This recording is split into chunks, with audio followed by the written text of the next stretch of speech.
안녕하십니까. 오늘은 사도행전 2장 9절에서 13절의 말씀으로 성령 강림 세 번째라는 제목으로 하나님의 말씀을 나누고자 합니다.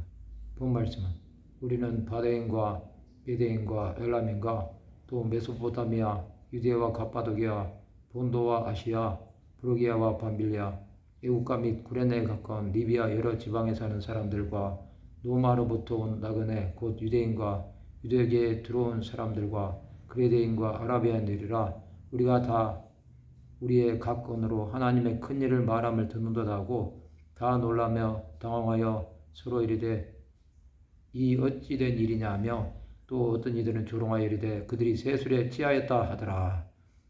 천하 각국으로부터 온 유대인들은 그 당시에 각 나라에서 왔습니다. 이 나라들은 지금으로 말하면 터키와 중동, 유럽 등입니다. 그들은 각자의 언어로 하나님의 큰 일을 말함을 들은 것입니다. 그것은 예수께서 공생애사에게 행하셨던 일을 성령께서 각 사람의 입을 통해서 말씀하신 것입니다. 성령은 예수께서 하신 일을 생각나게 하신 것입니다. 사도들은 성령이 말하게 하심을 따라 말했을 뿐입니다. 그것을 통해서 성령께서는 역사하신 것입니다. 그것에 대해서 어떤 이들이 조롱하여 그들이 세술에 취하였다고 말합니다. 하나님의 일은 하나님의 뜻대로 하는 것입니다. 또 그 일로 인해서 영혼들이 돌아옴을 기뻐하며 즐거워하는 것입니다. 사도들은 자신들이 한 일을 통해 하나님의 놀라운 일을 증거한 것입니다. 이것으로 이들이 각자의 나라에 돌아가서 복음의 증거자가 된 것입니다. 그들은 하나님이 행하신 일을 믿었을 것입니다. 하나님의 역사는 지금도 진행되고 있습니다. 그 역사는 큰 일이든 작은 일이든 하나님의 함께 하심으로 진행되는 것입니다. 지금도 수많은 나라들에서 복음을 증거하기 위해 예수의 이름으로 기적과 이적과 표적이 일어나고 있습니다.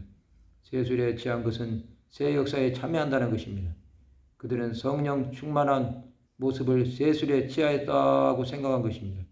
예수를 믿는 자들은 세술에 취하여야 합니다. 그것은 하나님의 일이 그만큼 중요하다는 것입니다. 우리 영혼과 육신이 성령께 붙잡히지 않으면 하나님의 일을 감당할 수 없습니다. 성령은 각자의 영혼을 지배하고 다스리십니다. 그 현장에 있는 자들은 하나님의 크신 역사로 자신의 삶을 주 예수께 헌신하는 것입니다. 성도 여러분, 우리는 세술에 취한 자들이 되어야 합니다. 그래야만이 하나님 나라의 일을 증거할 수 있습니다. 오직 예수 이름으로 나가는 자들은 하나님의 영광이 되는 것입니다. 수많은 사람들이 주 예수로 인해 기뻐하고 즐거워하게 해야 합니다. 이 땅에 사는 우리는 예수만이 생명이며 예수만이 우리의 구주심을 나타내는 자들이 되어야 합니다. 그래야 함으로 하나님의 선하신 뜻이 온전히 이루어지기를 기도하는 자들이 되어야 합니다. 아직도 주를 알지 못하고 세상 가운데 잡혀 사는 자들에게 주 예수를 증거함으로 사명자의 길을 가는 자들이 되시기 바랍니다. 말씀을 마치고자 합니다.